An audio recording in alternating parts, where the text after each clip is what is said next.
Hey guys, Rookie Luck here, back once again. I hope everyone's having a great day as always. And just a quick video for you guys today. So a few people showed some interest in this this Medeco Protector here, Medeco 50 series Protector, and I thought I would go over it in a bit more detail. Well, first of all, it's the first Protector. They don't make this particular model anymore. They make a Protector 2, which is basically the same thing, but the difference, one of the differences, the shackle on this one, the Protector 1, is a 1/2 inch, where I have the, well, you can't see that, but I have the Medeco website open, and the Protector 2 has a 5/16 inch shackle, and you can get it with a 7/16.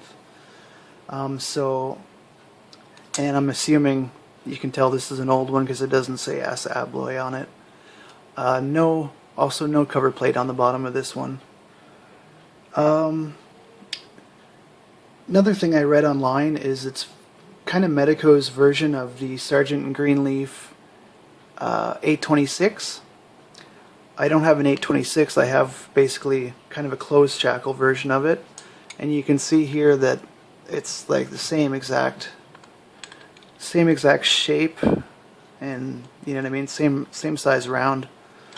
But one of the difference between this and the S&G 826C is you don't need a control key to disassemble this.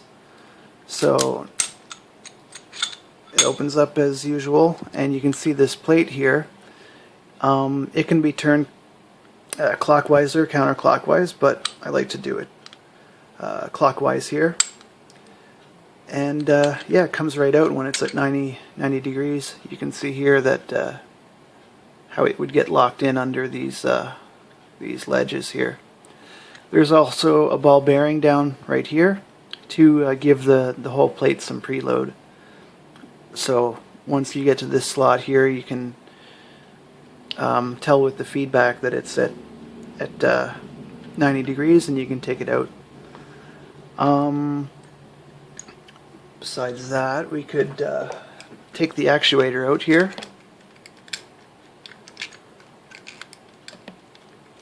Almost a toolless disassembly. And then from there, we take the key out, and the core will just come right out like that.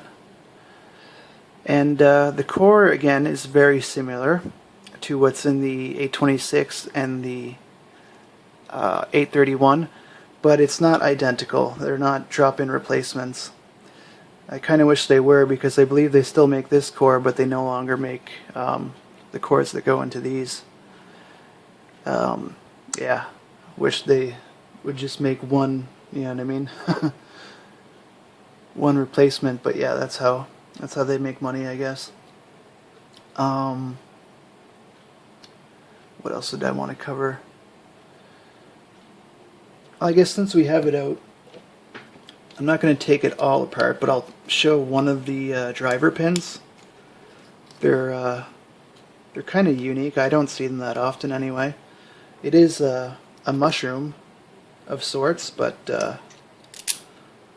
well, I'll show you once we get it apart. I think I'm just going to use the I don't know if this is a good idea or not, but use the plug as a follower.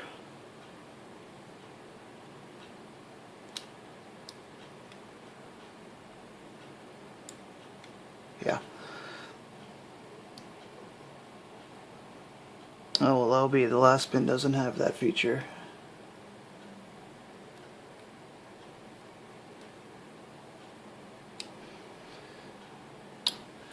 So what should we do?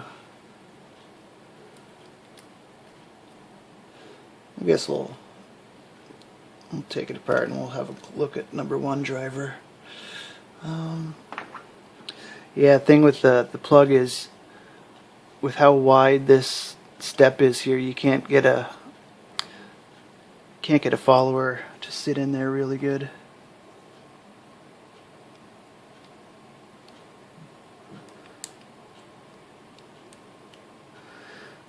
We still dropped something, but whatever.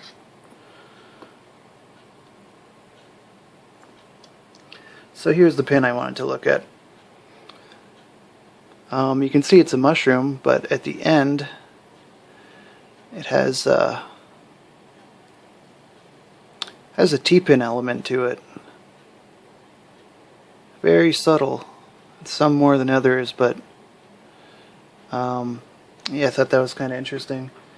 And obviously they're not all like that. Here's a standard right here. But let me put these in while I'm blabbering. But yeah, I really like this lock.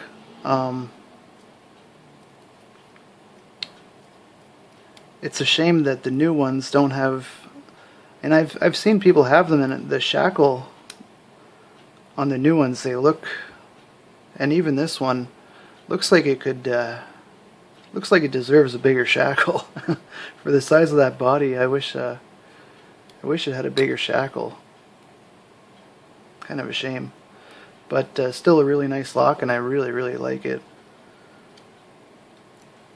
So let's see if we can get this core back in here. I hate bridging such a big gap with a shim, but yeah, there we go. I'll take it. And that is, oh sorry guys, that is tight in there. And where's my C-clip? Oh, there it is. So yeah, we'll quickly put this back together since we're only at 6 minutes. Another thing I wanted to mention before I put it back together, you can take the shackle out, and I have to clean it.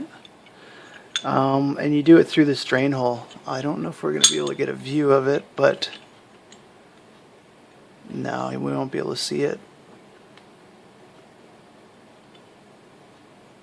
Anyway, there's a pin that goes through the shackle, and you can line it up with the drain hole and put a punch down through the drain hole and hit the pin and knock it all the way through the shackle. So, pretty nice system, totally. And forgot to mention, this is like a proprietary cast stainless, I believe. Very similar to the S&Gs. So we got that all together, function tested. Works nice. Put that back down there. Oh, put the arrow towards the closed side of the shackle.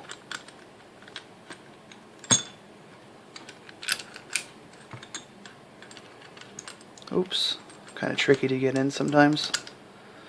And now we use the key again to, because it's just sitting on top of the core. It's not locked into the actuator. When we turn the core, it'll lock in. Now we can just do a quick test, see how it locks. And we're good to put the cap back on. So really cool, basically toolless disassembly and control keyless too. I think there's a few people that thought this needed a control key, but you can tell by the way the whatever opening here, you're just restricted to this movement here, where you can see on the S&G, if we have the operating key, it will only turn clockwise. When we get the control key without the shoulders on it, oops, sorry, it'll be able to turn counterclockwise, just enough to get that control. I think that's pretty much all I wanted to cover. If there's anything I missed, if anyone has any questions, by all means shoot them down there in the comments, and I'll try to get back to you. But yeah, really like this lock. I find it's nice and chunky, decent sized shackle. I wouldn't want it to be any smaller, like the Protector 2, but Yeah, really nice little lock. Alright, I'm going to call it that, guys. Stay tuned for the next video. I'm probably going to get this this beautiful 4.5 picked so I can maybe think about getting a new core for it. Alright, again guys, appreciate everyone's support. Thanks for sticking with me. And always appreciate your comments. And yeah, I'll catch you guys on the next video. Thanks again. Take care, guys.